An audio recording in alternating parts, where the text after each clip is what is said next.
You are listening to the 54th episode of Downtime Podcast. You have Alyssa and Jeremy.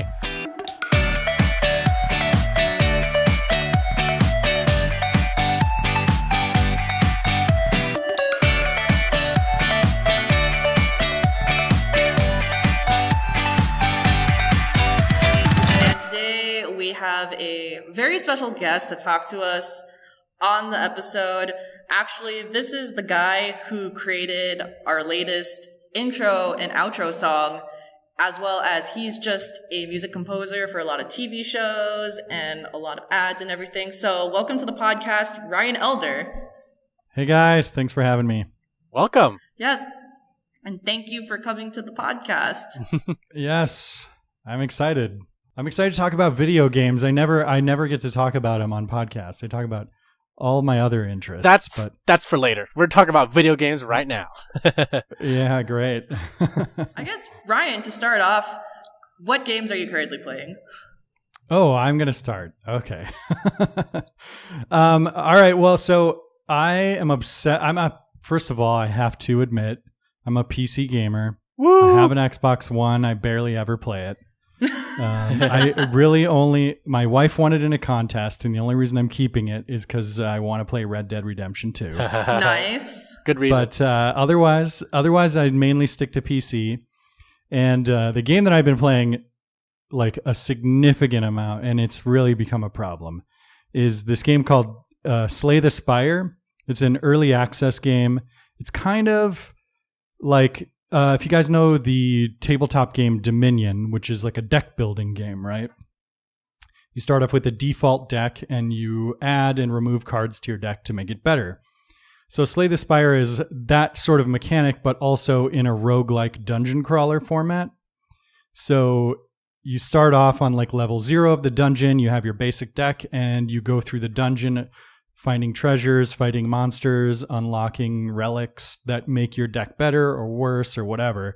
And there's a lot of decision points. So I'm super enjoying it. I don't know if you guys have played it, but I cannot recommend it enough. I think I have 200 hours on it. Oh, shoot, 200 hours. I was looking at it on Steam earlier, and it looks really cool, actually. Like, it kind of reminds me of... It kind of looks like a fighting game, but also turn-based, but it's dealing with cards. Yeah. Just watching it kind of reminded me of Munchkin, the tabletop game, if you ever... Yes, there's a little of that. It's a card game it's sort of like, it's a card game, basically, but they sort of make these decision points for you within the structure of a roguelike. It's really, really, it's so addicting. Super replayable. Incredibly. I mean, that's the point of it. It's a roguelike, you know. You only beat the game like 10% of the time you play. Mm-hmm. Most of the time you lose. So it's just like, you're like, oh man, okay, this time I'm going to try using just these cards. And there's a lot of cards, so you can sort of hone down to how you want your deck to play and build like very specific decks based on what cards you find and what cards you're able to remove from your starter deck and stuff like that. It's really, really fun. I think I have to check it out. I think so. It's like, it's not too expensive because it's early access still, but the developers literally, they do patches once a week, and they're extremely, they're really, really they really connect with their players a lot. There's so many new features always being rolled out to the game. I mean, I'm really hoping for an endless mode where you just go, and it keeps getting harder and harder until eventually it becomes impossible or whatever.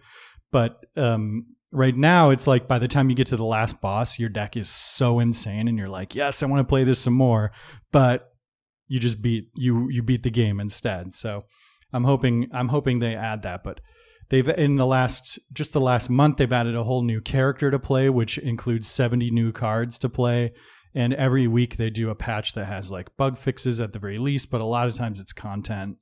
That's great as well. The fact that the developers are giving you guys like updates every week means that the game is alive and well, and that it's doing well. Because I actually wanted to ask you a really quick question, Ryan. Kind of off on a tangent, but also related. How do you feel about early access games on Steam? Because in my experience, it's a hit or miss. And I've had games like The Forest that are early access, but like late last year it came out of early access.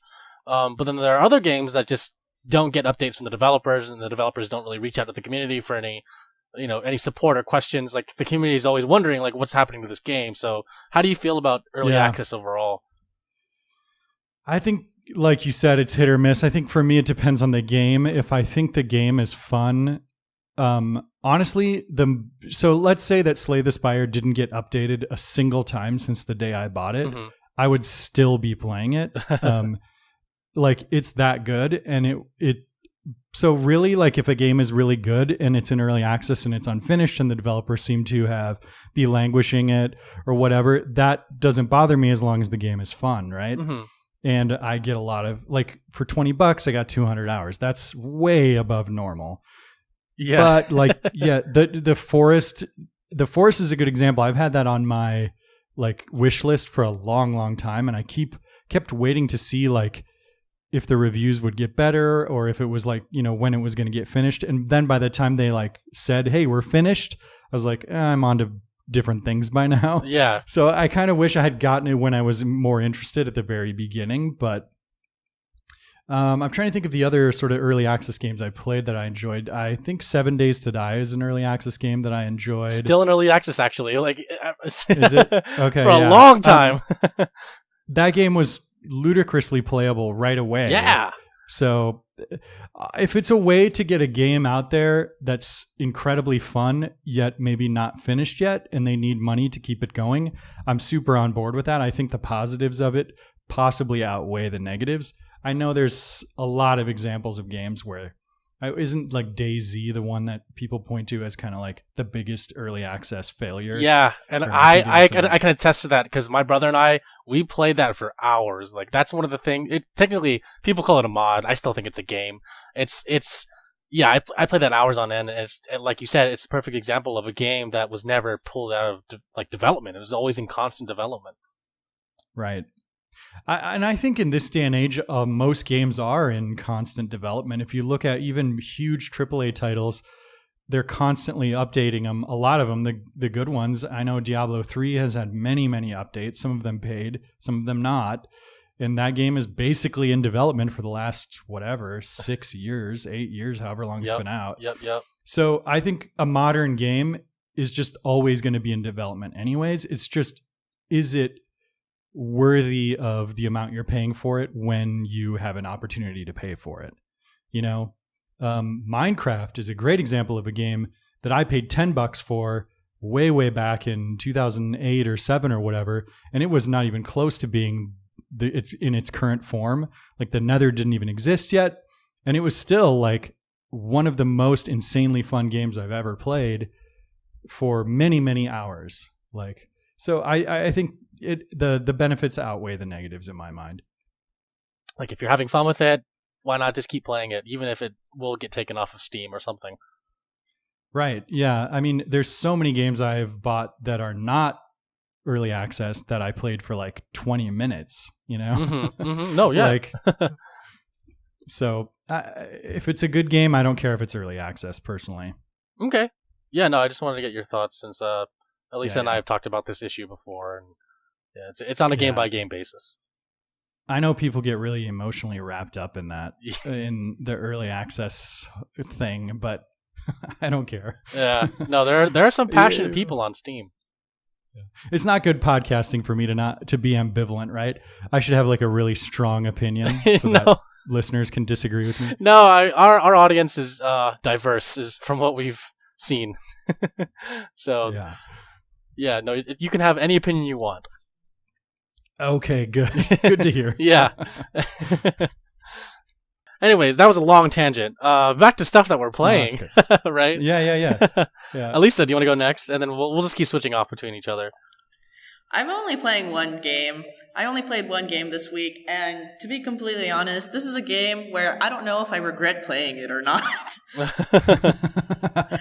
And that game is Shaq-Fu, A Legend Reborn. This game looks awesome, I have to say. I haven't heard about it. It looks so cool.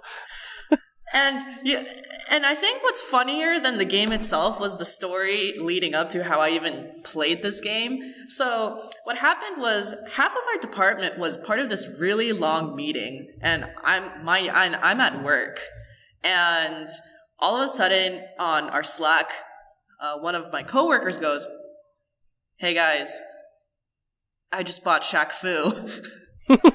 And we're all still, and our meeting was 3 hours long too, and we're just like trying to see the light of day, and I'm thinking, oh my god, he has Shaq-Fu? And so I message him like, hey, I definitely want to play, or I definitely want to watch it when we get out of this meeting. And he's just teasing us with screenshots and all these different things, and then all of a sudden he goes, I mean, like, if you want to just download it on your laptop, I'll just let you. Basically, long story short, on my really crappy work laptop, I have Shaq-Fu now, which runs pretty well, by the way. It's not that bad. I lowered the settings, but it still looks really nice. And I feel like that's a game that can run on almost anything, since it's not graphically intensive, right? Exactly, and yet it looks really pretty. Yeah, it is. I gotta admit. The graphics are really nice. The art style's really fun. It's really colorful. A lot of colors are popping. Like, there's animations, for example. Okay, so this is how ridiculous the game gets. So there's this move where Shaq kicks all of his people, or like kicks all of the enemies in one go after building a combo, and then all of a sudden, like, his shoe just gets visibly enlarged and takes up like the entire screen, and then smacks all the enemies, and they go toward your screen, and it's like they splatter on your screen as if your screen's a window. Nice. Yeah. Really ridiculous and outlandish animations. That's so cool, though. I know. And I played it for 15 minutes, and after that, I was like, I think I gotta go home. I don't know how I feel about this game. And then I come back to work the next day, and there's now this discussion about Shaq-Fu, and I'm like, oh, am I still gonna play this or not? And then my coworker tells me, hey, if you last long enough, you'll be able to go against Kanye West. I heard about that. What? Yeah, I know. And I was like, what? So now I'm like, crap, I feel like I need to play this game now. Can you play it with keyboard? Yes. Keyboard and mouse? Is it pretty easy? Really easy, cool. really simple commands. It's just the arrows and AWSD. So it's not that bad at all. Okay. Nice. And it is on like all the platforms too, yes. right? I think I saw. It's on I'm pretty sure it's on every single platform: Switch, Xbox, PlayStation, and PC. It does seem like a good controller game, though, for sure. It's actually the keyboard was really nice though. Like, I had no issues at all using it. In fact, playing it on keyboard, I can't imagine how I would play it on controller. Huh? Really? Because interesting. Because a lot of the game you have to go back and forth for me it just was a lot easier doing it on my keyboard. Yeah, it does look like you have to move a lot. Yes, there's a lot of movement. Enemies come in different directions. There's rockets that just drop on you, and it's one of those games where just anything goes. Wow. Yeah. Yeah. It looks fun. Yeah. Definitely looks fun. So my coworker bought it for $19.99. I don't know if it's $19.99. I would probably wait till it drops below like $8 or $10, especially since I think the game's only 3 hours. But I mean, for all the listeners, if you're really interested in playing it, then I say why not. The dialogue is really corny and totally not politically correct. But I mean, how politically correct can you go with a game that's actually titled Shaq-Fu? So, I mean, yeah, that in itself is just fair point. Yeah, exactly. It seems so absurd. The whole thing is so absurd, but it's so glorious. Yes. So basically, what I'm trying to say is, for the listeners, this game is not for everyone, for sure. Well, what other terrible '90s games do we want to like Kickstarter a badass remake of? Don't go there. Someone's gonna do it. I know. I was a Sega Master System kid and a Genesis kid, so I'm trying to think of like terrible games that I like have a soft spot for. Yeah, I also grew up with the Genesis, so I'm thinking of a few of the games that I played growing up that might be remade, but I don't want them to. I think we're overdue for a good like Altered Beast remake. Maybe. Oh my goodness! I was just thinking about that game the other day. Actually, you know what? There probably is an Altered Beast remake, and I bet you if we Googled it right now, we'll find an Indiegogo campaign for it. I'm looking. I'm actually me looking. too. Because I love the music Beast in this classic game. on the iTunes App Store, so you can get it for your phone. I guess the original one. They just ported it at different places. Okay. That game was so weird. All right. Anyways, it's another digression. I'm the king of those. As for me, I'm actually only playing one game as well. I'm actually just playing Yakuza 6. Actually, have you heard of the Yakuza series, Ryan? So I know we're catch me up. Can you give me like a brief description of all 6 other Yakuza games before this one? I can give you a description of just all of them at once. You're a guy who was formerly in the Yakuza who is reluctant to keep helping them, but you still help them in weird ways, and you're still connected to these people. And the game is primarily set in Tokyo in a very specific region called Kamurocho, which is based on the real-life area of Kabukicho, which is like the red light district of Tokyo. But every game features that city, but also other cities around Japan that you visit. Yeah, okay. And then, long story short, you adopt this girl from an old friend of yours, and you end up being their uncle, and then end up creating a father-daughter relationship. And as you get closer to this girl throughout the entire series, Kiryu doesn't want to be a Yakuza anymore.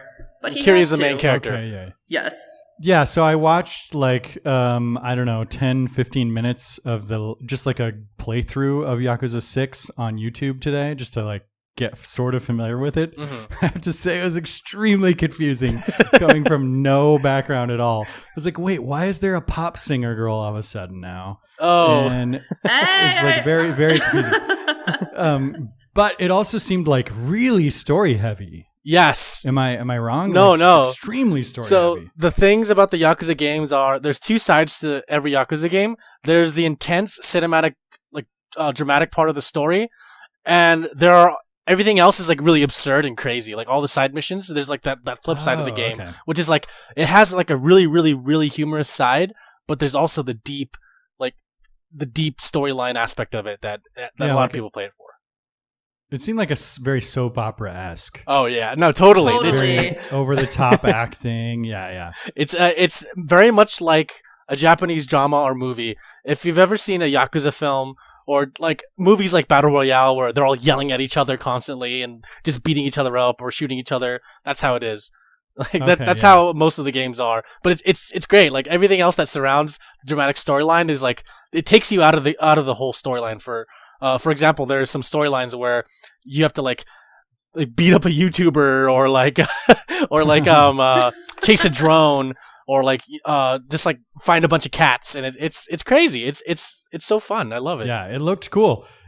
So like I watched 10-15 minutes, and I think only once in that 10-15 minutes did the person take control of a character of any kind. Like, the rest of it was just quote unquote cutscenes. But I also sort of popped into someone's stream of it, and it looked like there was a much more in-depth gameplay than just beating up a drunk guy at the bar. Like, yeah, there's a skill tree to level up your fighting skills. Okay. There's a bunch of mini games you can play. There are full games within the game. So they have like the full arcade cabinet of Virtua Fighter 5. They have like Outrun. Oh, that's awesome. Yeah, like it's literally the full game within this game. So like I love it when games do that. Yeah, it's great. So it's like this game is also like an emulator in a sort of way where in the game you can go to arcades, and in the arcades they actually have like Space Harrier, Outrun. Amazing. Yeah, it's great. And I think that's one of my favorite things to do is like pop into an arcade. Let's reboot Space Harrier. Oh man. Kickstarter that one. There we go, everyone. You heard it here first from Ryan Elder. Downtime Podcast exclusive. Okay, cool. Well, yeah, so you get into more, you're just filling me in on what Yakuza 6 is. I know probably your listeners are more familiar with it, so go ahead and talk more about what you want to talk about and not just filling me in. Oh, yeah, sure. So I'm at a point in the story. I'm actually at the very end of the game, like second to last chapter. In order to continue the story, I have to talk to one of the characters, but I'm at the point where I want to do everything in the city and kind of like finish up some side tasks and finish up some side, some side missions so that I can get some trophies and just continue on playing the game. But yeah, I'm at a point where I don't want to complete the story, and I've had this gripe with Elisa before. Well, not with Elisa. I've told this gripe to Elisa, where I said that I want to, not finish the story yet because this is the last chapter for the main character of the series. After this game, they're going to continue with another main character, a completely new character that no one's ever heard of before. So this is his swan song. Have you played 0 through 5 as well? I've played 0, 1. One is technically it's called it's a Kiwami, which is a remake of the first game on PS4, and it was just announced a week or two ago that 3, 4, and 5 are going to be ported to PS4 because they're originally only available on PS3. So they'll be remastered in 60 frames per second, 1080p for PS4. And the second game, a remake of the second game, is coming out in August for the PS4. And the reason why they remade 1 and 2 is because those two games were only available on the PS2 with like really outdated graphics, whereas 3, 4, 5, they use an updated engine and they look just fine on the PS4. So all they have to do is port it and remaster it, and then it looks fine on the PS4. So you have those to look forward to at least, right? Like, yeah. I was about to say, technically, before you play this very final scene, you could just play through everything and then save the final scene for last. That's true. I think I might do that because I've been pretty good about not seeing any spoilers for 6. And I've been on the Yakuza game subreddit for a while now, and everyone's really, really good about not posting spoilers. Yeah, so the Yakuza community is really good about that. I think it's because when everyone knows how much effort you have to put into this game, it's about 80 to 90 hours per game of content, and they want you to experience it all. So this game's not like, for example, God of War, where spoilers are rampant on Twitter all the time. Guys, I want to watch a 90-hour-long Japanese soap opera. You have any suggestions for me? Metal Gear Solid 4: Guns of the Patriots. So you did you guys watch Lost? You'll be like Desmond with his Charles Dickens novel he never read. You can just save that last part of Yakuza 6 until you're like on your deathbed and then finally finish it. Really quick side note, I'm a huge Lost fan. There you go. Did you watch all of it? Oh man, yeah, back to back, like twice I think. And I want to go to Hawaii. I want to like visit all the places in Hawaii that they shot the show at. Hell yeah. Yeah, I watched every episode within 24 hours of it airing. Oh wow. Yeah, I even the pilot I watched like the day after. Nice. On my TiVo. Remember TiVos? Oh yeah. Oh yeah. Oh yeah, I remember TiVos. Anyways, yeah. You guys are loyal. So it has a loyal fan base then, huh? Oh yeah, no. I think it's kind of niche. I think it's a little bit niche right now, but there's a lot of people still like opening up to it. Yeah, I know it seems big in Japan, but maybe not quite as big here. Is that the case? Not as big internationally, but when they translated Yakuza 0, which is the prequel series for the first time, that was really when it garnered a lot of global attention. And it's just growing from there. And the reason they're doing remakes of all these old games is because now there's an international demand for it. Sure. Yeah.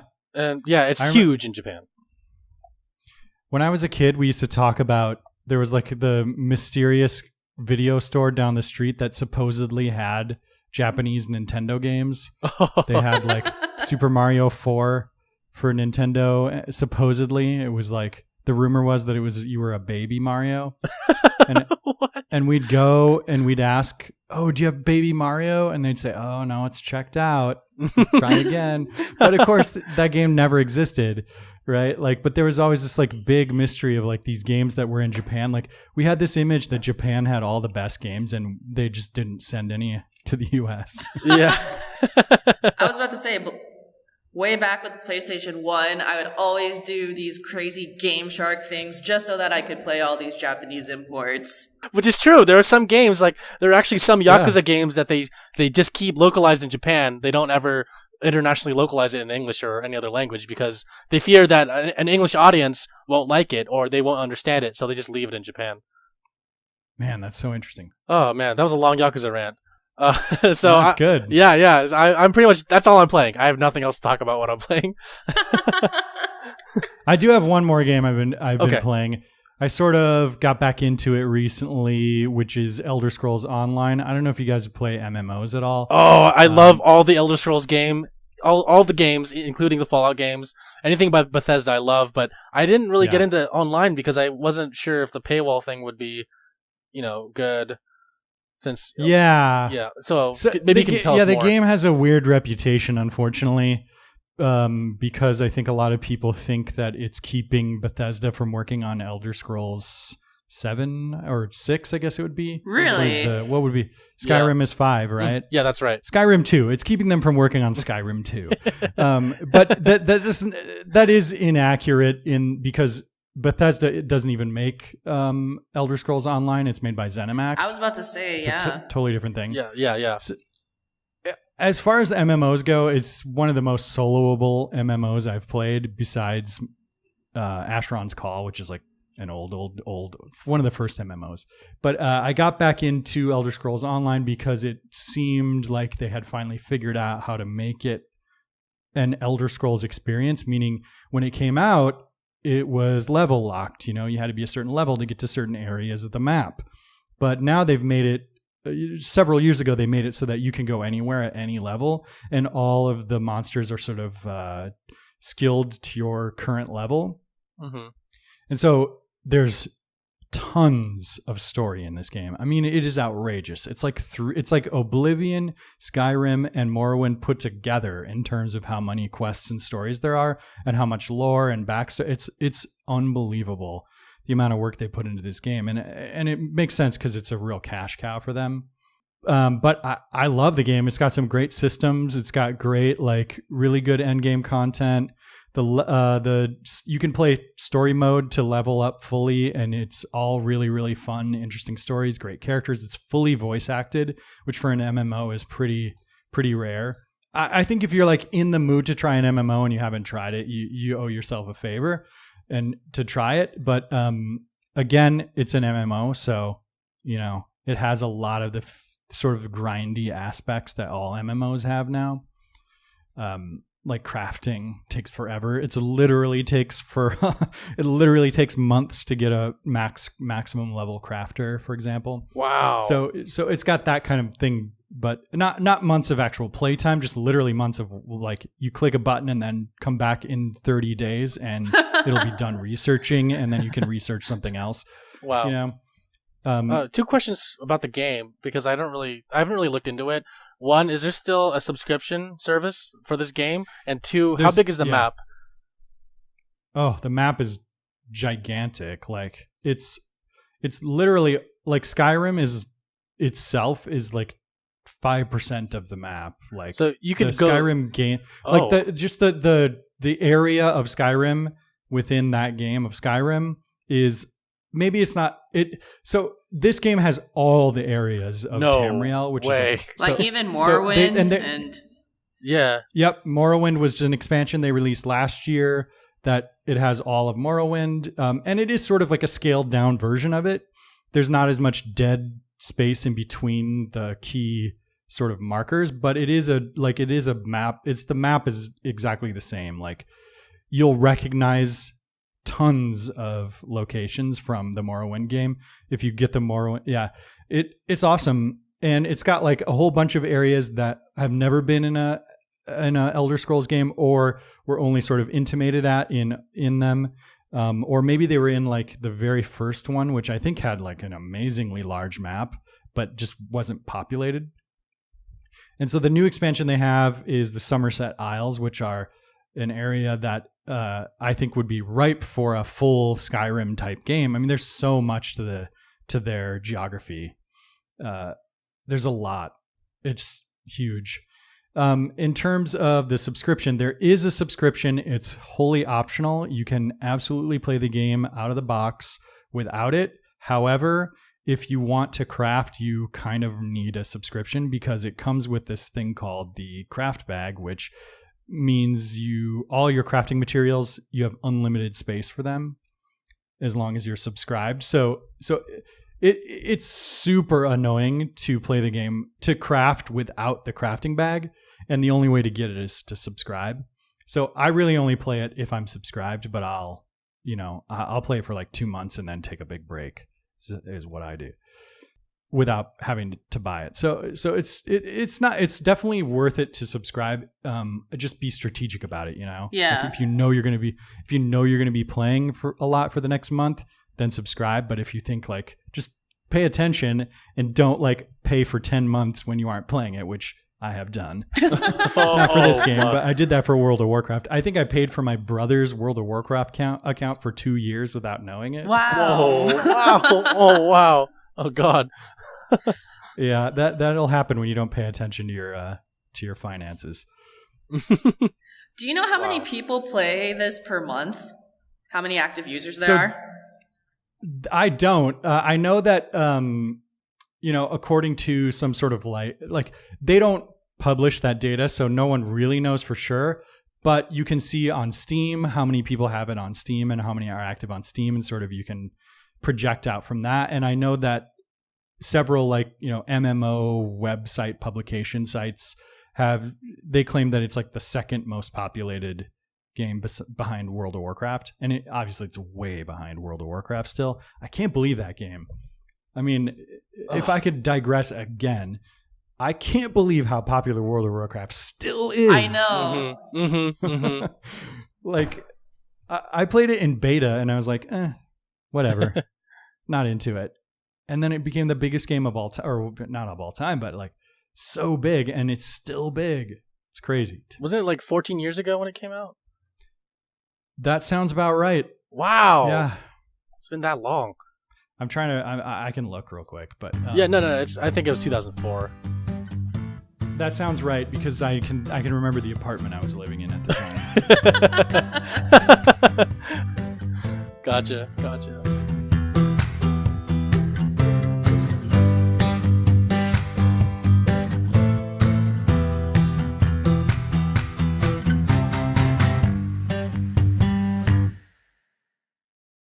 Ryan, what are you looking forward to the most at E3?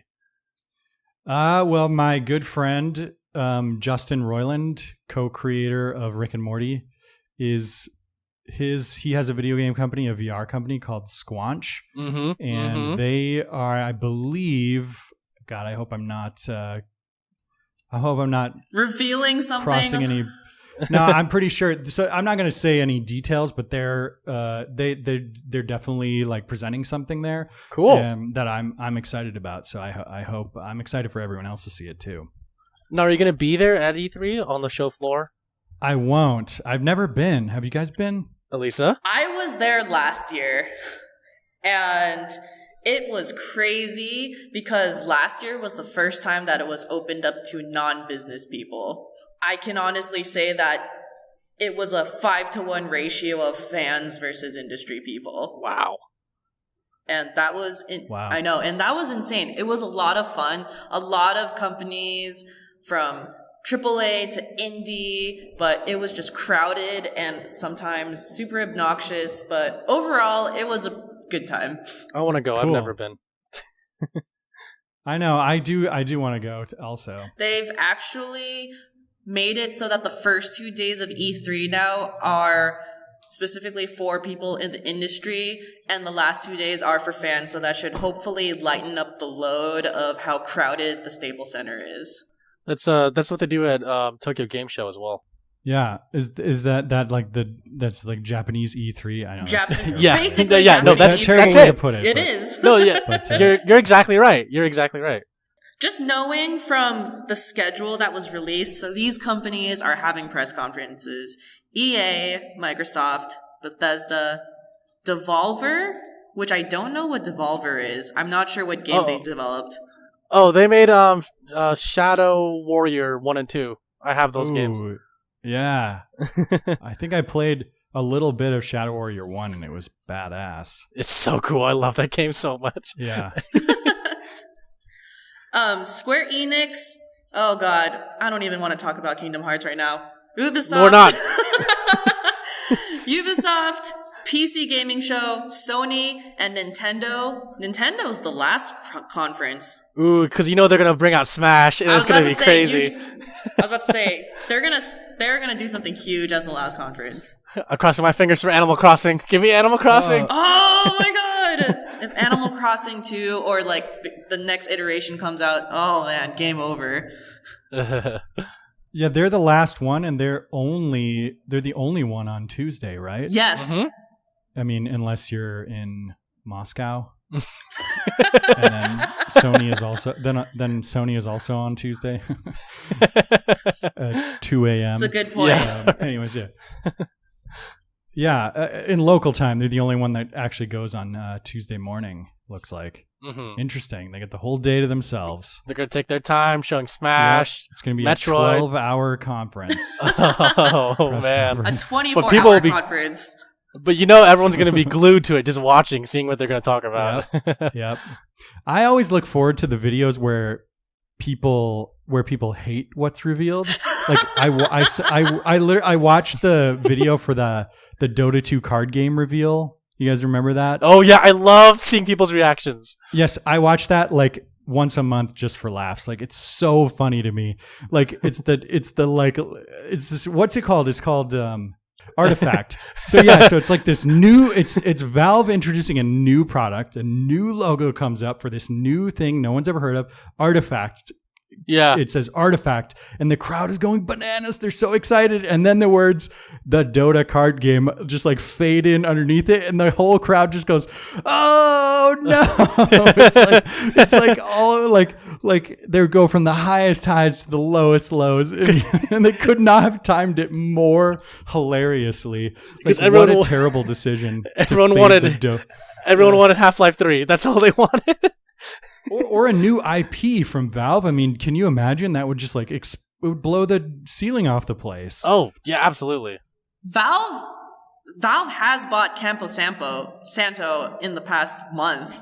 Yeah, I think Valve they're a services company now. Like even Artifact is like definitely just trying to cash in on the Hearthstone thing. And the game looks fun, actually. I'm a big CCG guy. I've played Magic for years. So I follow these like card games, and even Artifact looks like they just brought a team of, tabletop designers in, basically digital card game designers in to make this game. But like Valve they don't really make games anymore from what I can tell. They make monetization systems. So that's what I was wondering is this studio now going to be making more games? Because they only made Firewatch. Or are they going to integrate them into the greater Valve empire and just have them service like CSGO or whatever other Valve property? I'm worried about that because I want them to keep making more games. I want Campo Santo to make like a more narrative-driven game, like in a Valve property, or like in Portal or Half-Life, or just make a completely new IP, because that'd be awesome. Yeah, that seems like such a weird acquisition for them, because Mm-hmm. Firewatch is a really specific game, and it's not the kind of game that Valve is known for. Yeah, at all. I agree, and so we'll see what happens. Yeah, that's really interesting. I didn't know that. I'm intrigued. I hope they don't just like put him to work on something that they're not, that they're like, because Firewatch was a cool game and really is a really thoughtful game. And I think that's obviously one of their strengths, and to use them on something else would be a waste. I agree, because I there's a lot of potential for something new.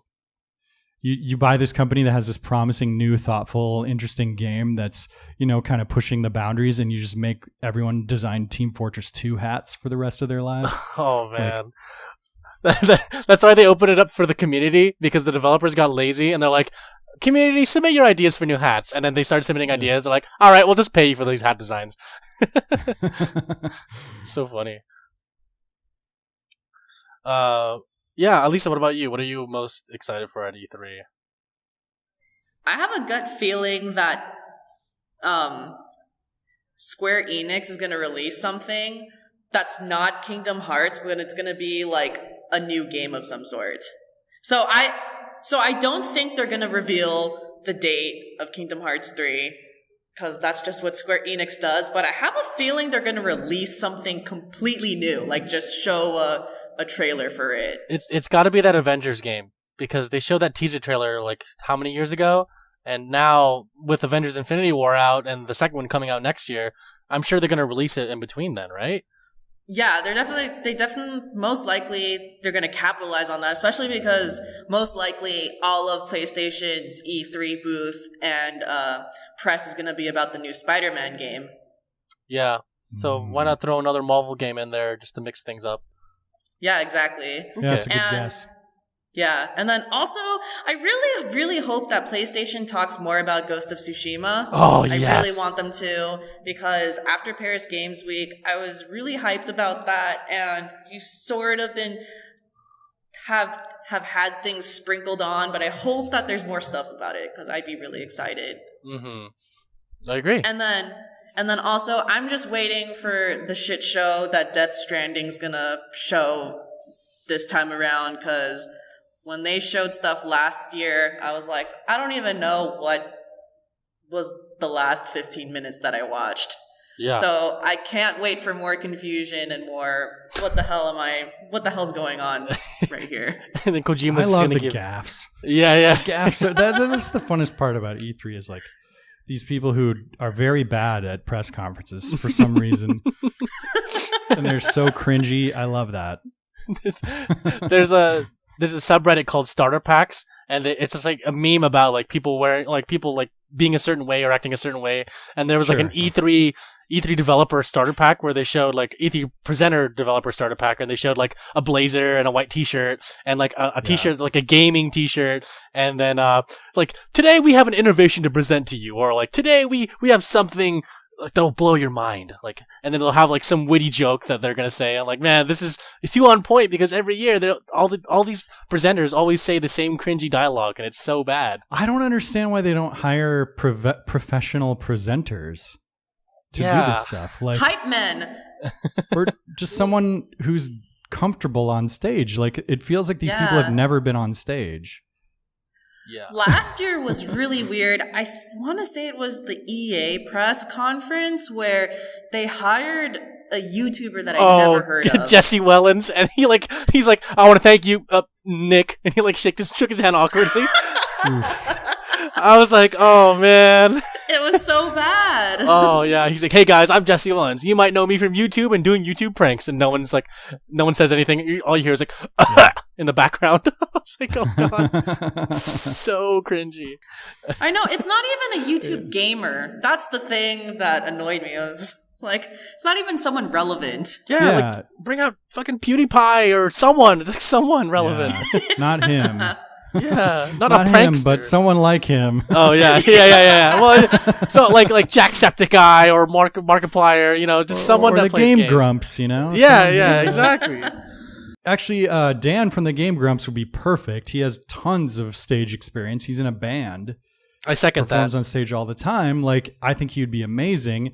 The thing is, do you want to spend money on him? I feel like they always just have someone who has to be there anyways do it to save money or something. But they're spending so much money on these things. Like, what's an extra $10,000 to have Dan from Game Grumps deliver your message instead of someone who's never been on stage before? I don't know. But, on the other hand, I wouldn't get to laugh at how awkward they are.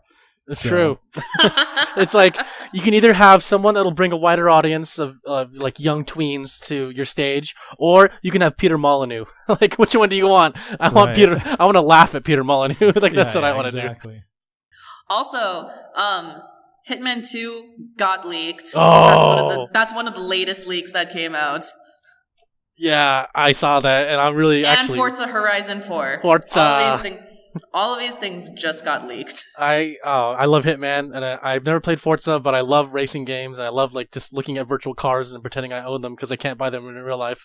So I can't wait to play that too. I haven't played a racing game in ages. I used to play Trackmania United, which I love. But I got when I got my Vive, my HTC Vive, I tried a racing game. because it seems like a total fit, right? Like even using a keyboard, it seems like a fit, but it made me so nauseous, like right away. Oh yeah. Like, can't play this game. I just feel like you'll just get sick of seeing that because it's like your brain's telling you something else.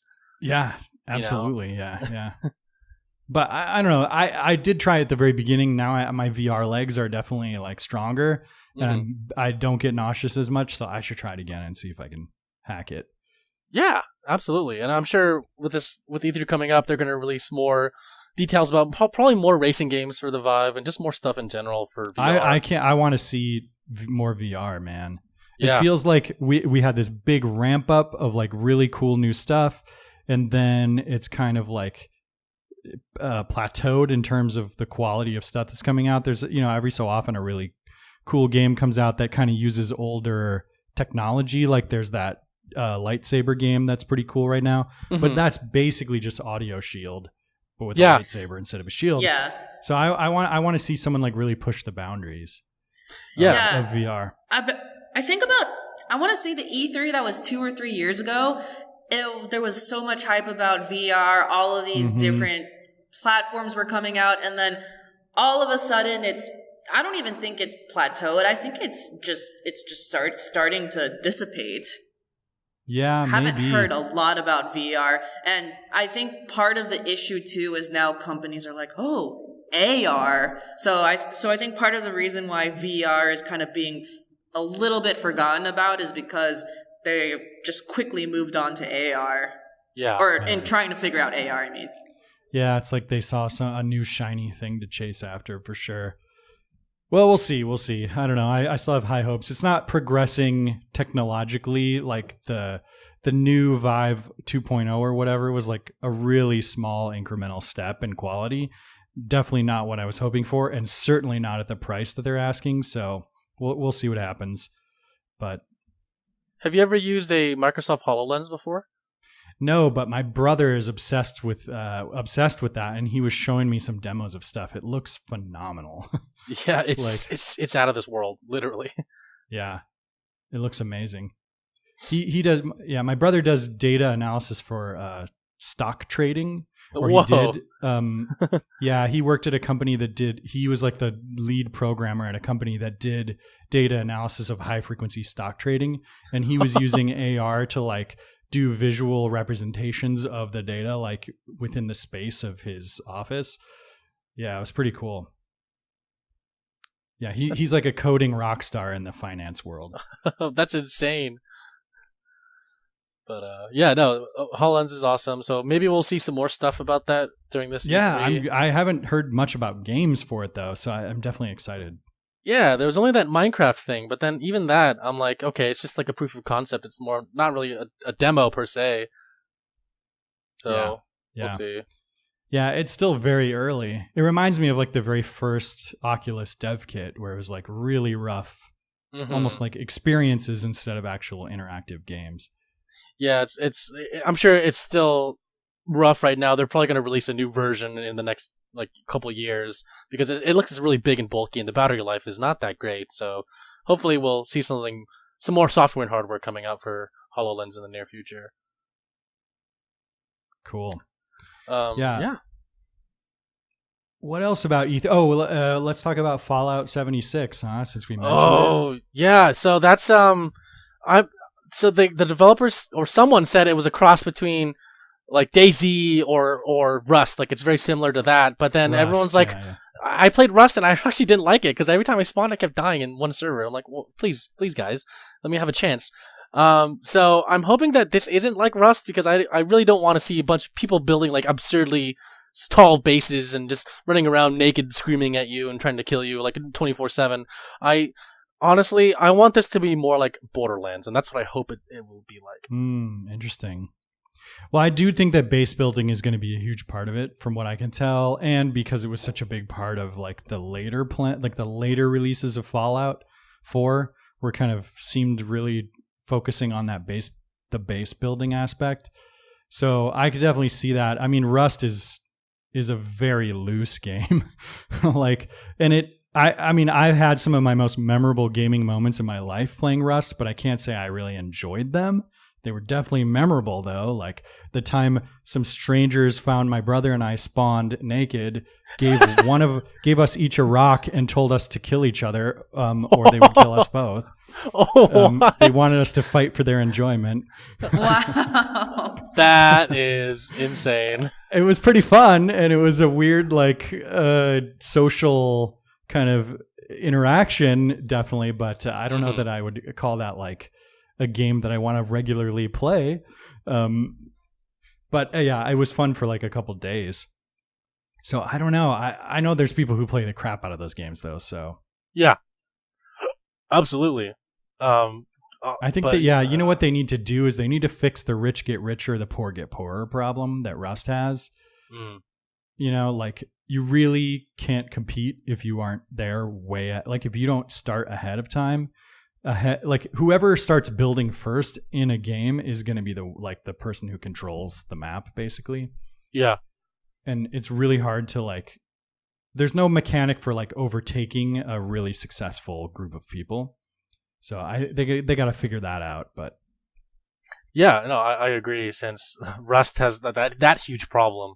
And DayZ did too, where you could just find a bunch of attack helicopters and land it at a certain base, and you could just collect a bunch of guns and ammo and just loot, like just drop it off, wherever. And after a while, like that, you're it. That's it. Like there's no end game. That's the end game. And it's like, where do you go from there? Yeah, and the funny thing is, like a lot of those strategies you can just read on the internet. Like in Rust, it was ideal to make like a honeycomb shape to your base, so that you could protect the rooms like individually from each other. And so like once you know that and you do that, then it's not fun anymore, because you just being on top isn't fun unless you're a sadist, and being on bottom isn't fun because most likely there's a sadist on top.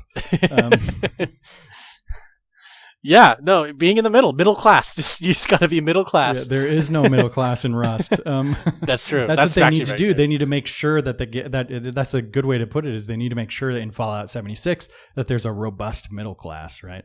Mm-hmm. I agree, but who knows? Like, we don't know anything about the games right now. Like, we'll find out. We'll all find out in mere days. Yes. Yeah. Did you know that for Fallout 76 there were two pre-order listings?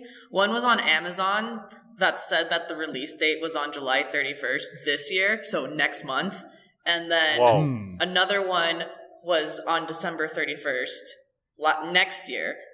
So there's December 31st, 2019? Exactly. So I think I think that happened as a placeholder because someone accidentally leaked it was supposed to come out of July this year. So now people are saying like, oh, is it actually going to come out next month? And that's why all of a sudden Bethesda's going full force into advertising and marketing this, or was this just like a random mistake by an intern? That's interesting. I feel like December 31st, 2019 is like just saying, oh, it's going to come out in 2019.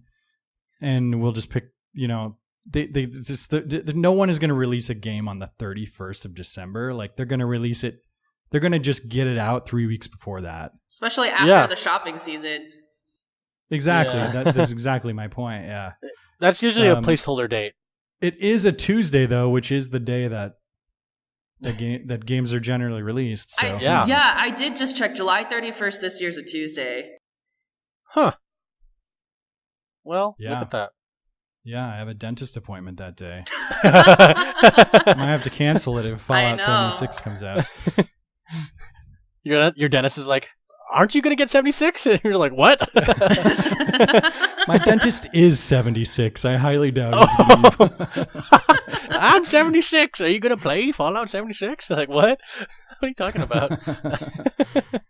I'm really surprised that it's not a Battle Royale game. I mean, that's the hot thing right now, right? Maybe. It could be. When they first said that it was going to be online, that was my first thought. I thought that it was going to take advantage of this whole Battle Royale trend. Couldn't it just be a Battle Royale game with base building? I mean, that's what Rust is, though, really. Although maybe no crafting. Like maybe you find the guns. Maybe the guns aren't crafted. Like in Rust, everything's crafted. But maybe you just craft the base and the rest of it, like the guns and stuff, is more like PUBG or Fortnite. Oh wait, Yeah. do you craft That'd guns be in interesting. those games? I don't want to sound like an idiot. I've never actually played. No, you just pick Yeah. up I think you games in just pick PUBG. them and up, Fortnite. actually. Yeah. They're just on the ground and you Yeah, just or find you it. take it off the bodies of your victims, right? Yep. It's true. I'm also excited for Ghost of Tsushima, whatever they're going to talk about it. Nintendo, Smash, obviously, Star Fox, they said they might be there. Oh, there's a new Pokemon Metroid. game too, right? Hopefully Animal Crossing. Yeah. Yeah. So let's go Pikachu and Eevee, but also they said a hardcore Pokemon game is going to come out, like one in the Color or like Jewel series. Yeah, I see.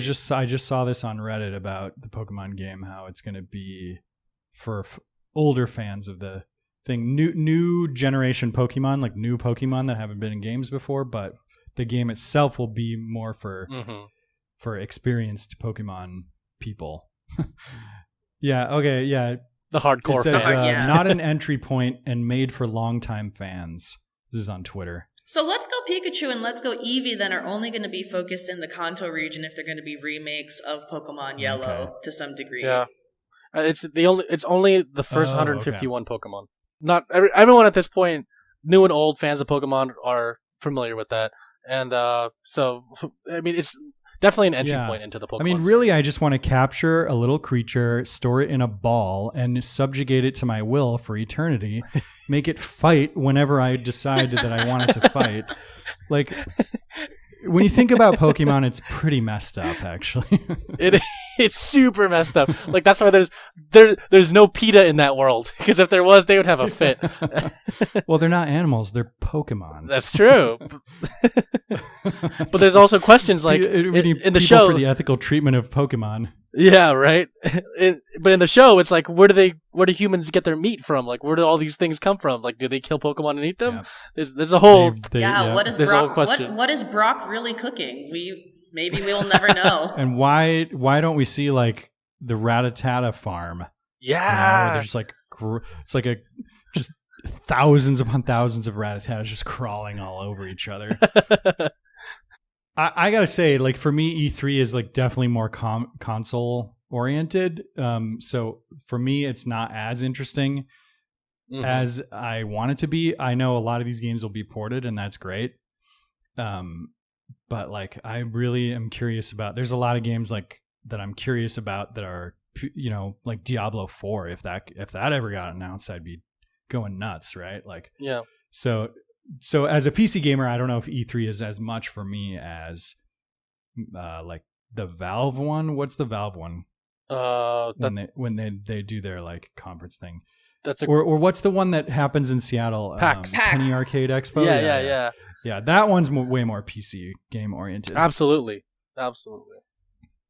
Speaking of online games, Blizzard just revealed that that a new Diablo game is going to come out, but no one. Oh, No one knows what that. Are you serious? No one knows what that means, though. Whether that means a Diablo 4 or like. I feel like a god right now. I just mentioned it offhand, and you're like, "Oh yeah, no, actually, they just announced it." I'm like, "What?"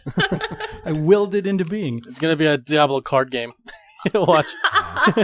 Oh yeah, that sounds amazing. To be honest, I can't get enough of these card games. I play them all, so and I'll definitely play Artifact. But I understand that not fine. everyone's as excited about him as I am. But it's gonna be obviously gonna be a battle royale game set in the Diablo universe. Oh, beautiful, right? beautiful. Everyone's favorite.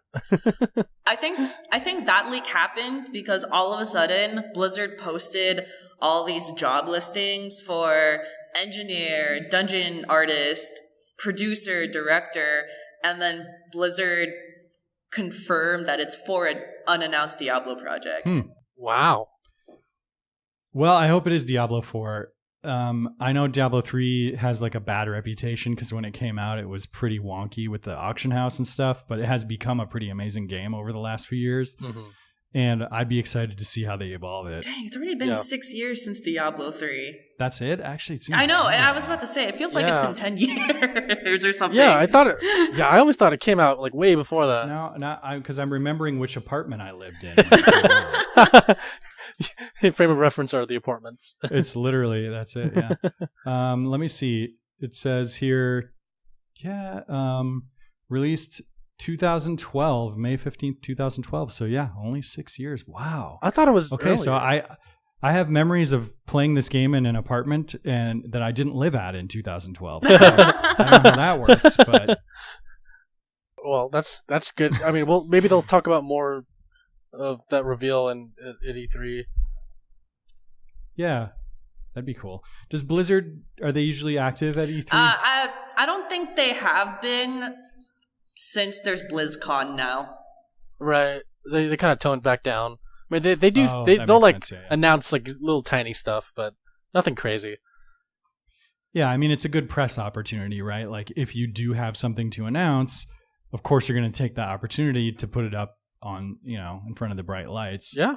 But probably you're going to try to make any big announcements happen at your own thing. Mm. Yeah, it's true. No press, no. Because why spend all that money on BlizzCon if you're not going to take advantage of it? Exactly. No, that's true. But no press is bad press, right? So, or what was the thing? It was like no bad press is no good press. I forget. Bad press is still press. Oh, I don't know. Yeah, whatever. All press matters. Guys. There we go. There you have it.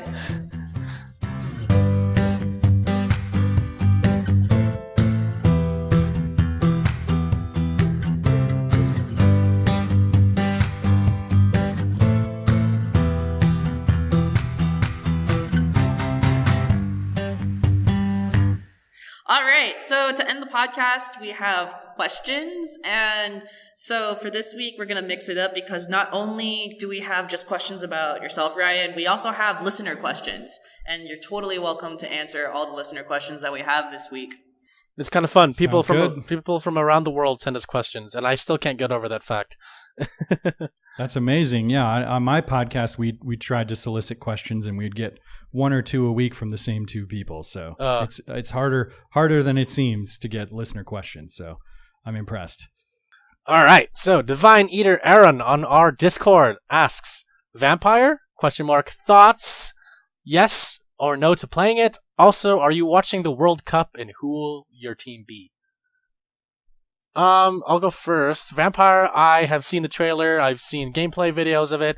My thoughts are that I think it's really cool. It's a really cool game. I think I'll pick it up, but not at full price. I'm going to wait a little bit since there's a kind of a mixed consensus about the game. I think that it looks really cool graphically. I think the storyline is interesting. I think that gameplay mechanics are really cool too. Will I play it? Like I mentioned before, I think I will play it, but I'll just wait for it to go down. Am I watching the World Cup? I don't really follow soccer that much, to be honest, but if I had to pick a team, it would be Manchester United because their name sounds cool. So basically England, then. Yes, England. That's like picking the New England Patriots. They're like always the best. Oh, so really? I have no idea. Or the Yankees. It's like picking the Yankees. Like they spend the most money, I think. I don't know that much about soccer. There we go. So just to clarify, Vampyr is basically about a vampire who needs to stay alive by sucking blood, obviously, but also has to keep people alive who are dying from a flu. Right? Yeah, he's a new vampire from what I read. Like he just became a vampire or something, and he's helping people out during the Spanish. And guys, let me help you out because I played the first hour of the game. Right. There we go. All right. There we go. Lay it on us. Yes. I just got it today. I'm a huge fan of the Vampire the Masquerade Bloodlines game from way back. It's super cool game, like really, really inventive for the time. And this game intrigued me because it seems very similar. And I gotta say, the game is pretty freaking cool. The first hour, I really have been enjoying. It's exciting. One of the things that really excites me is that the way that the difficulty level is dynamic. The game is hard if you don't kill and eat civilians. It's easy if you do. Like you get more experience from killing and eating civilians. So then you can level up your abilities faster, but you can also choose not to. And then the game is much, much harder. You have less abilities to work with. So that factor alone is really cool. In addition, you can make your civilian targets juicier sort of, by learning more about them. The more you know about them, story-wise, the more experience points they're worth when you do finally kill them. So it's sort of like you can kind of like groom these civilians to be like your feed bags for giant experience point boosts if you want, which I find is like a really interesting choice dynamic in the game. The sort of the action combat is pretty straightforward. You have cool abilities that are based on blood, like it's really one of the first abilities that I got was you throw a blood spear, which is like it's just like a lance of blood that shoots through anything in its path, which is kind of a cool thing. But you also have claws you can level up, and there's also this smoke, cloud. It's almost like you've got warrior, archer, mage, but they're sort of hidden in the abilities. So like the claws are like the warrior ability, the archer is the blood spear ability, and then the mage is like this cloud thing that confuses your enemies. I think it's like a bomb that enshrouds them in darkness, and then you can go in and kill them. Okay. But you also get weapons and stuff. Like I just got this 2-handed scythe that I could use to battle with right when I had to close down. So it seems like a pretty deep game. I'm excited for it. And the world is fascinating, actually. It is, like you said, you're trying to find like the sort of vampire that's responsible for killing all these people in this area, as well as like dealing with healing the people that are sick. And they sort of had this moment early on in the game where they're like, it's easier to kill than to heal, he says at one point in a flashback, and you're like, okay, I get it. Yeah. The game will be easier if I kill people, Yeah. They're spelling it out in that way, but it's an interesting premise. I think I'm hooked. I'm going to definitely put some time into it. Yeah. Do you feel bad when you kill people? I think the idea is that the more you learn about them, the harder it's going to be emotionally and morally to kill them, but the bigger reward you will get from it. So I'm hoping there is that push and pull there where I will feel bad. Very rarely does a game have a mechanic where you feel bad for killing someone. It's pretty rare. Like I can think of like the little sisters in BioShock, for example. If you kill them, you get immense power, but it's like really difficult to kill a child in a game. At least for me. I agree. Tweet at me if it's easy for you to kill a child.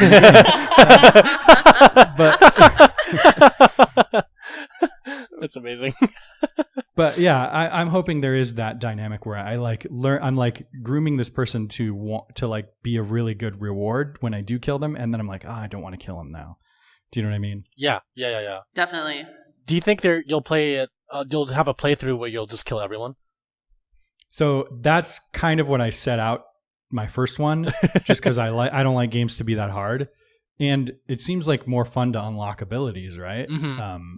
So I kind of want to do that, but I sort of set a rule where I want to unlock all there is to know about a person before I feed on them. So I want to get the maximum value before I do it. Like I don't want to be greedy and just kill someone right away before I know anything about them. Yeah. I mean, there's definitely tons of bad guys that you kill that aren't related to that, and you could run past them if you really want to try a no killing run. I think that's possible, but it's the NPCs that you talk to and interact with. Those are the ones that you learn about.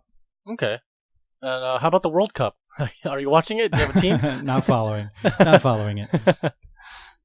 Where is it even? I didn't even know what was going on. That's how it's in Russia this year. Russia. Okay. So it's on at like 2 a.m. then. Yeah, well, I will definitely not be watching it. I gotta sleep. Yeah.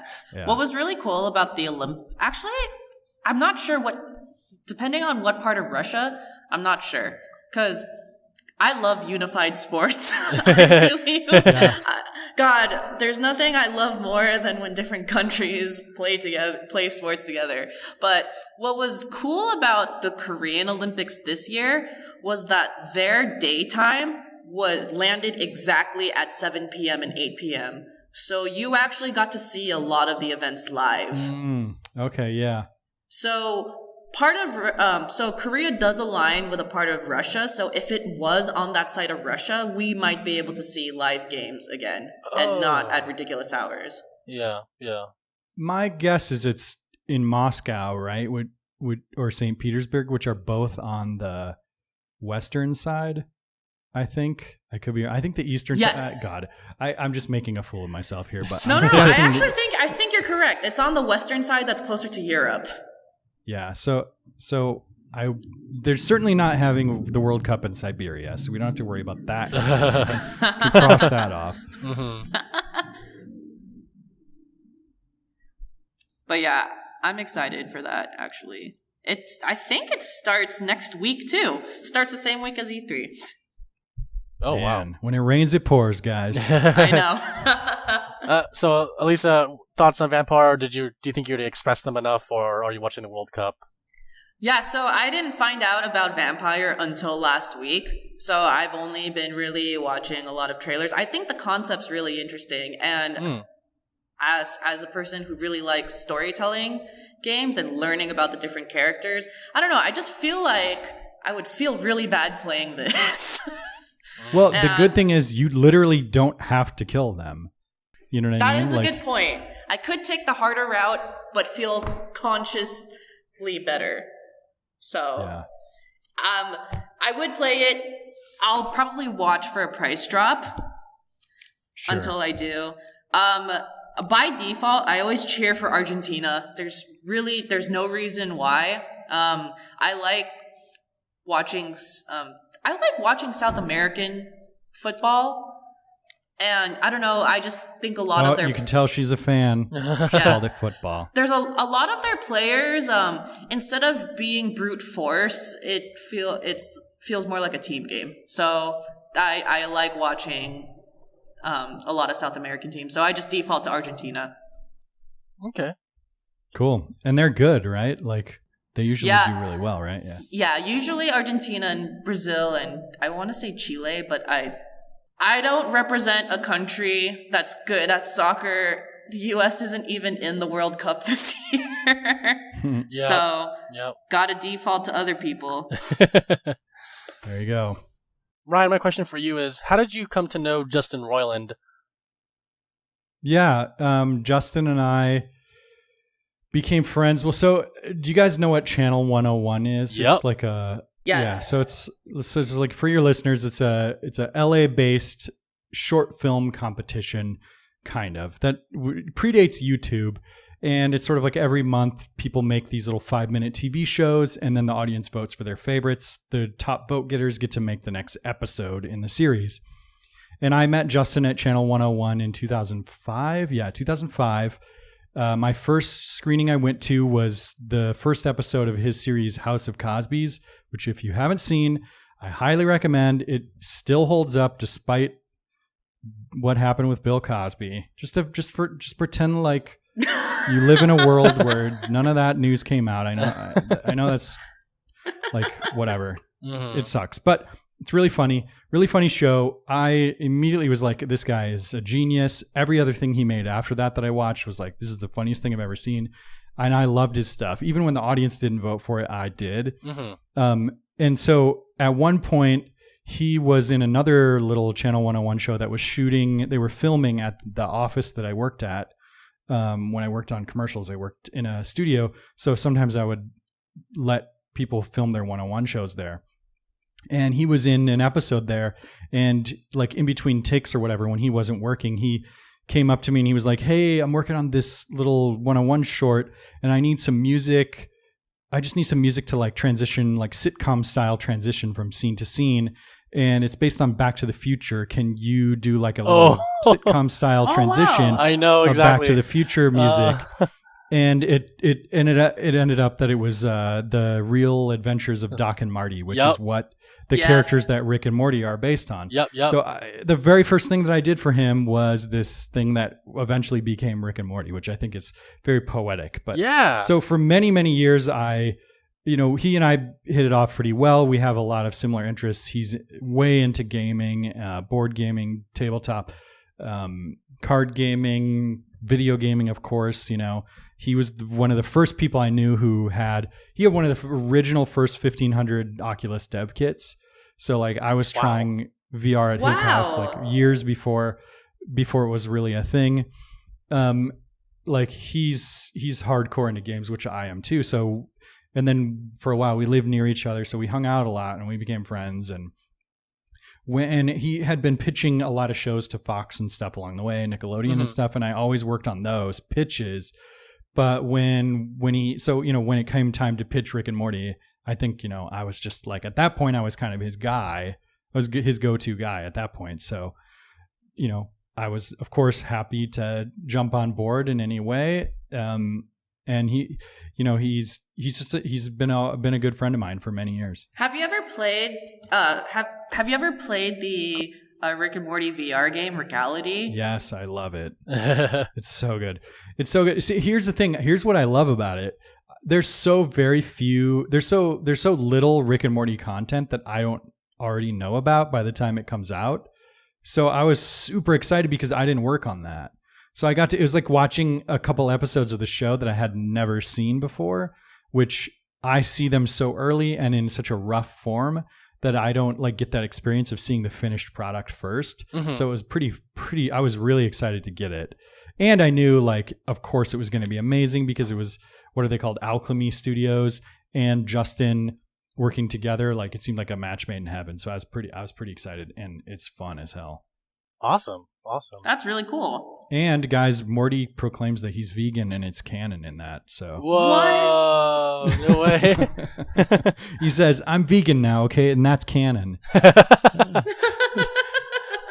That's funny. That's pretty awesome. Yeah, it's a fun game. If you have a VR system, I recommend it.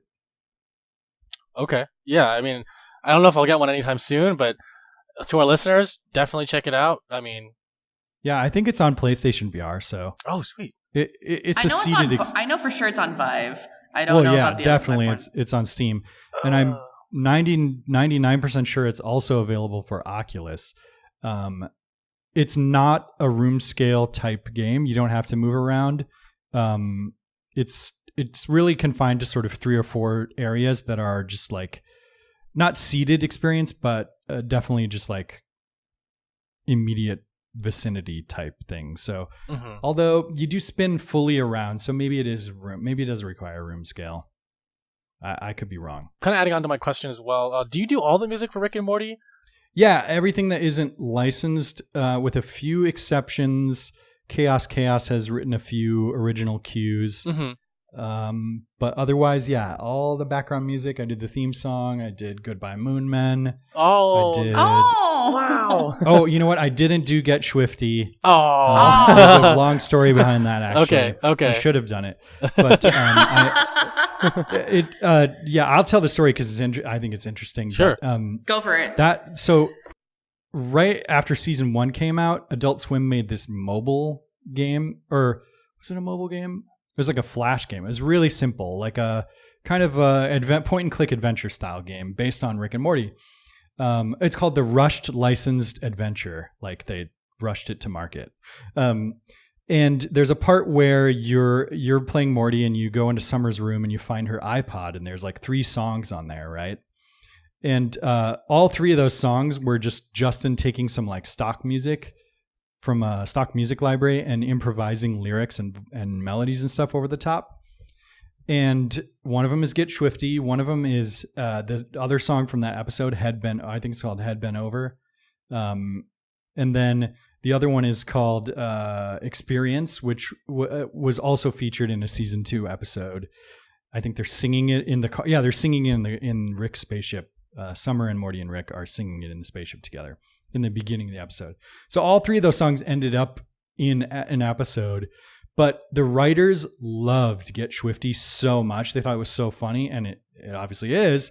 So they're like, let's make a whole episode around this dumb song that you made for the game.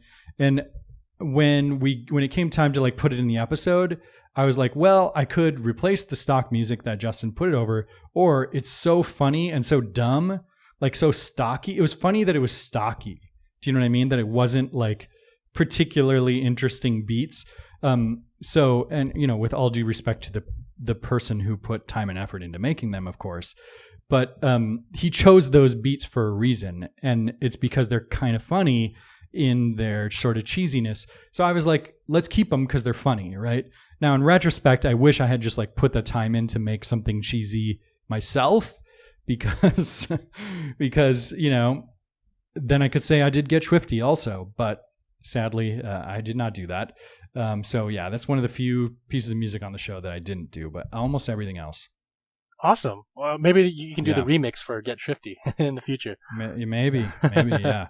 Although I think we should get like a real artist, like a really well-known. We should get like David Guetta to do that. Oh man. Ooh, spicy. That'd be good. Yeah, we'll see. Hooded Dude on our Discord says most anticipated game of E3, and I will say, Hooded Dude, I think we answered this already earlier, so for the sake of time and for the sake of Ryan's time, I'm sorry, but you'll just have to accept that our answers were already for you before. It's a good question, though. That's why we answered it as a natural part of the podcast. Alyssa, do you have something on your end? All right. So my question is more about your survivor side. Yes. And true passion in life.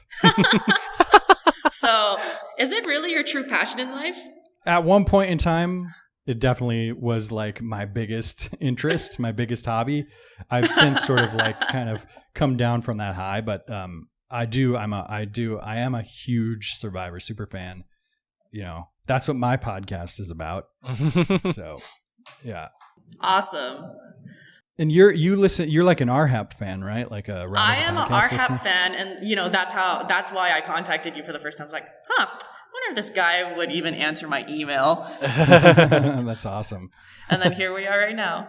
Yeah. Yeah. Oh, I love Rob. I mean, his podcast, he's the best in the business by far for that.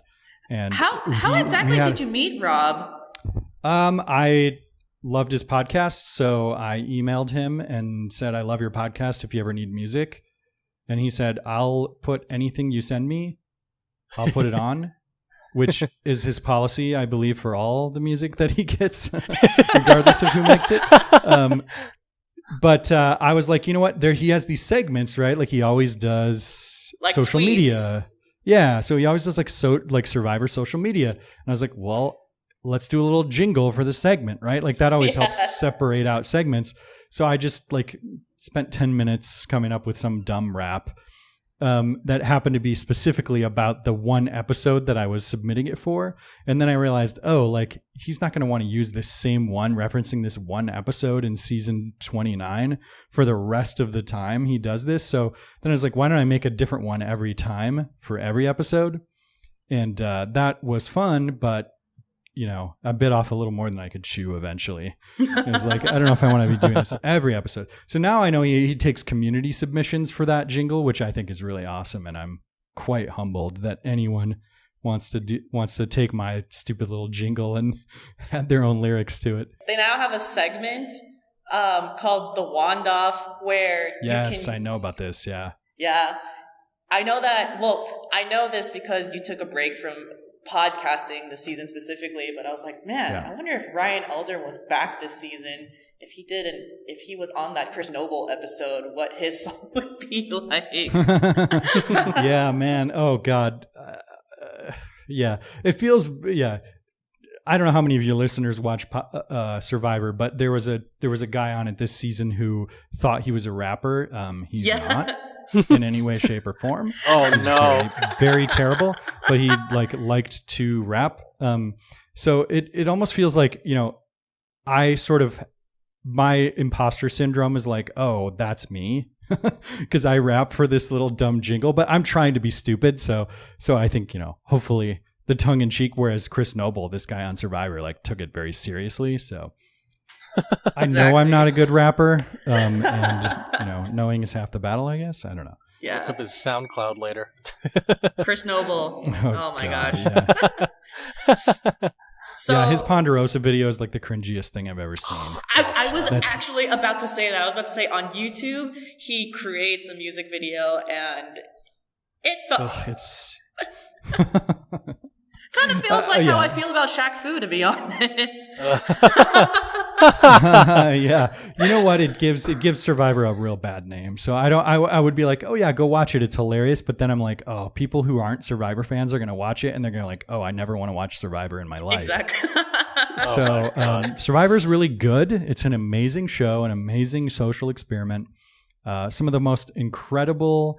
If you like social games at all, like Werewolf Mafia, games like that, like Survivor is like the ultimate version of that, where they give away $1 million to the person who wins. I know. Highly recommend the show.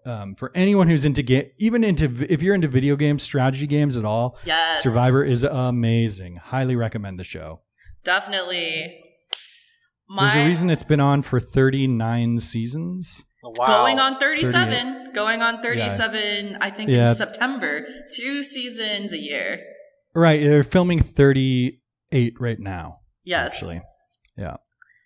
So, my final question about Survivor is finale, last 20 minutes. How do you feel about it? And do you like the winner?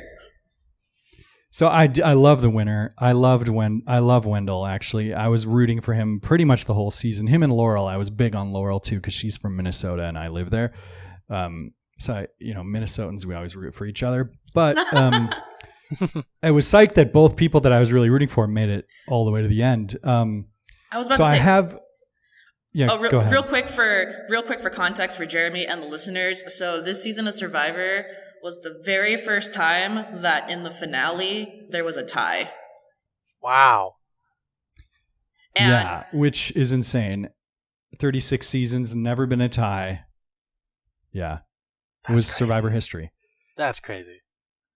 I mean, it sounds like you're being, just being nice, and that it's not really that crazy. I assure you that it is crazy. Oh, I'm not up to date on all the Survivor shows, but I watched my fair share in the past. Okay. So I think that's insane because I watched at least 3 or 4 seasons of Survivor before, all the way through, and the fact that there's a tie now is just insane to me. Like, wow. There's always something new on Survivor. That's great. Yeah, I know. They keep it fresh. They do.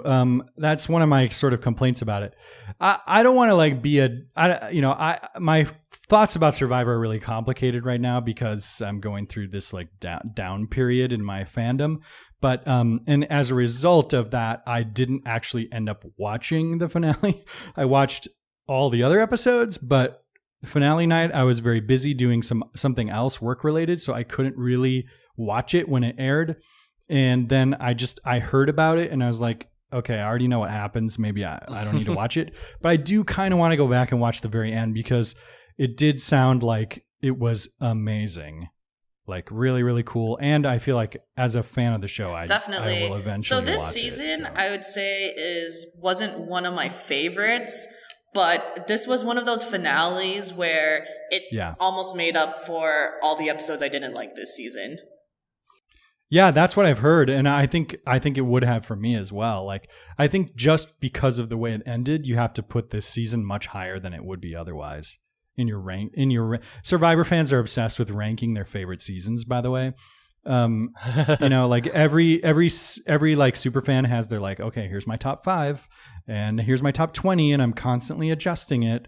So, and it's like based on whether a lot of people based on whether like they like the winner or not and all sorts of stuff. But, and then there's people who like me and maybe you too, Alyssa, where we factor in the non-US versions of Survivor into our top 5s and our top 10s. Oh, I'm a huge fan of this last season of Survivor Australia, season 2. Yeah. Oh, Did you watch season 1? I actually didn't watch season 1 because I was pretty busy during that time, and I just and the difference between Survivor Australia is that there's like 30 more episodes that you have to keep up with. It's really long, yeah. Survivor Australia, the first season of Australian Survivor is one of the greatest seasons of Survivor ever. I think it's like top 3 for me, maybe even 2. It's incredible. Like, I highly, highly recommend that first season. Awesome. So if you need 24 hours of binging material, I basically have an entire summer of no television because I just binged Arrested Development in 4 hours, the latest season. Yeah. So I have nothing it's so to watch good too. It was definitely worth it. Yeah, they're back on track with that show. Have you seen the latest one, Jeremy? Arrested Development season 5. I have not started it. I have not started it yet. Oh, you're in for a treat. I'm jealous. Yes. I'm kind of waiting for this weekend on Sunday. I'm just gonna kick back and binge as much as I can. There you go. Yeah, so I'm really excited for that show. I mean, the fact that season 5 come out now is like, it's so perfect timing because like they remixed 4, which I found out recently. Yeah. Yeah, I need to watch that because I've heard it's actually much better. Same. So, I watched season 4 remix and I loved it, but I also liked season 4, even though if it's not my favorite season. So season 4, how I describe season 4 remix is they basically appeased all the angry Arrested Development fans, and they reformatted season 4 how it was each episode was character based, and instead turned it back into an ensemble sitcom style and re-edited things.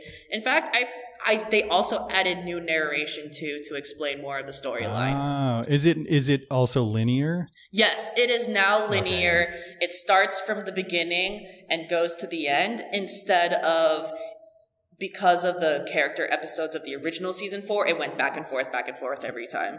Yeah, oh, okay. That's good. It makes more sense chronologically, the remix for sure. It's interesting the remix one is longer, right? Because it seems like it would be much shorter. I think so. Because there's so much rehashed material in the normal season 4. You're seeing the same scenes just from a different person's perspective. Exactly. Which frankly I loved. Like there's a couple of moments where it really, really works.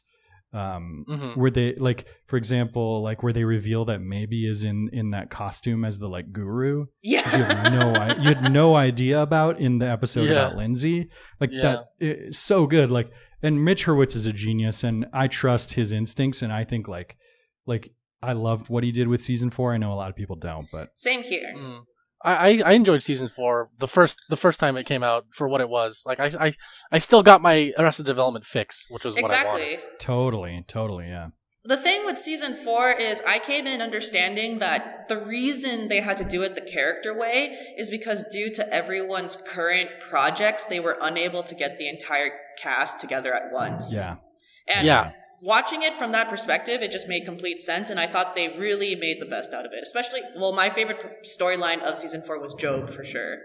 Oh yeah, the Job is the Job episode is the crown jewel of that season. For sure. So good, so good. I know.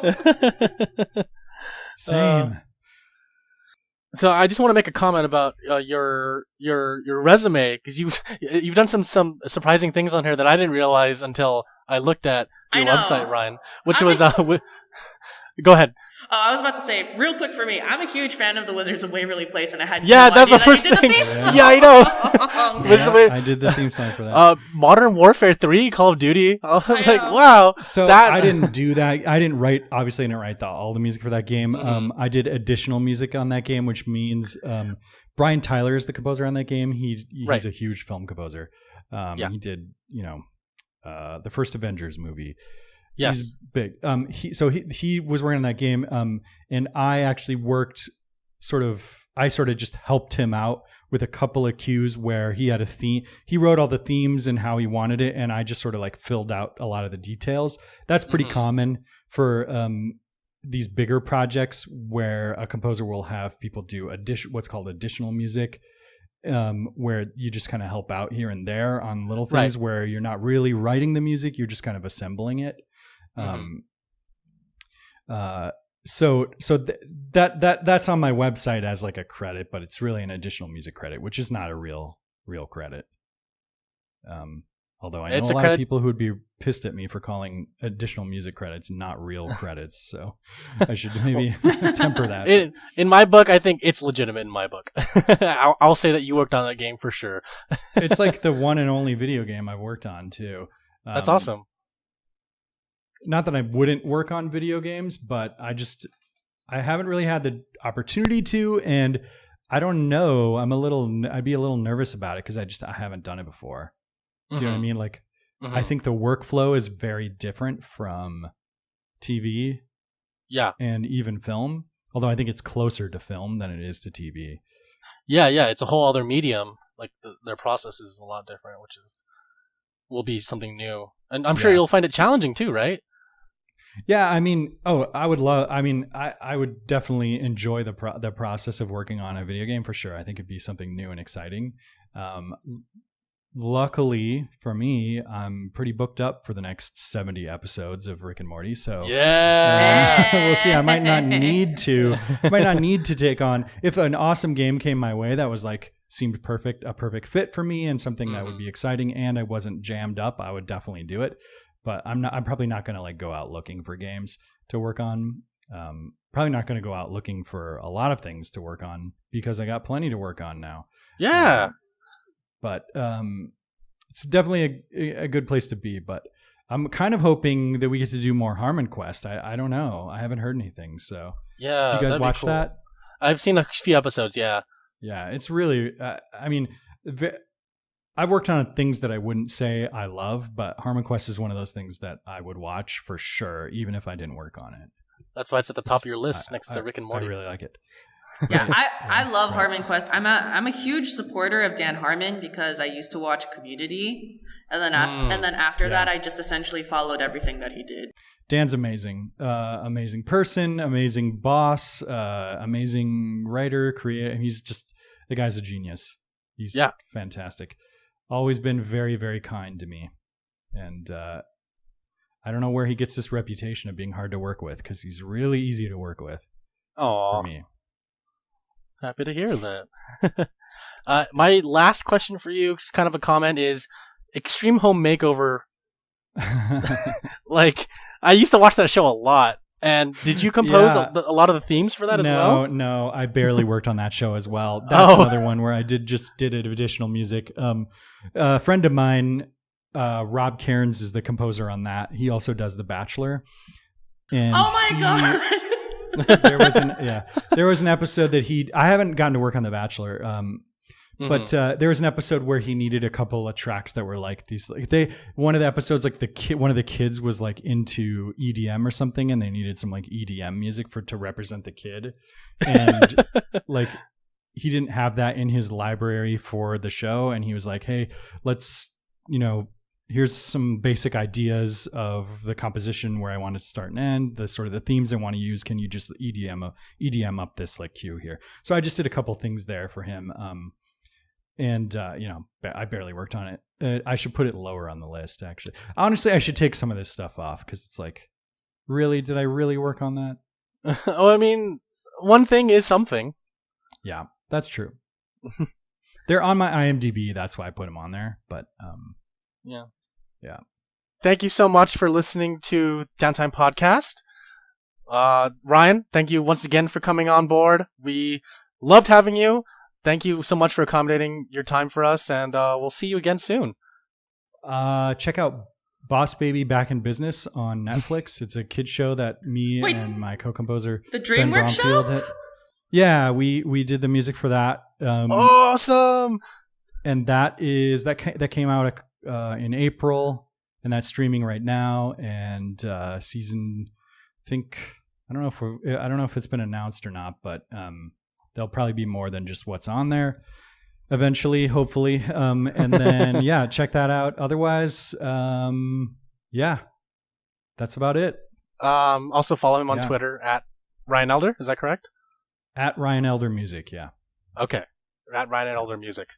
And for us, make sure you go to Downtime.Live, check out our blog. Make sure you scroll down to the bottom right, click on join our community. You can join our Discord. You can ask us questions on all of our platforms, especially Discord, where we're really active and we're doing discussion about video games and everything under the sun about video games, even non-video game related stuff. So, again, Ryan, thanks for coming on. Yes, thanks for having me. And good night, everyone. Good night.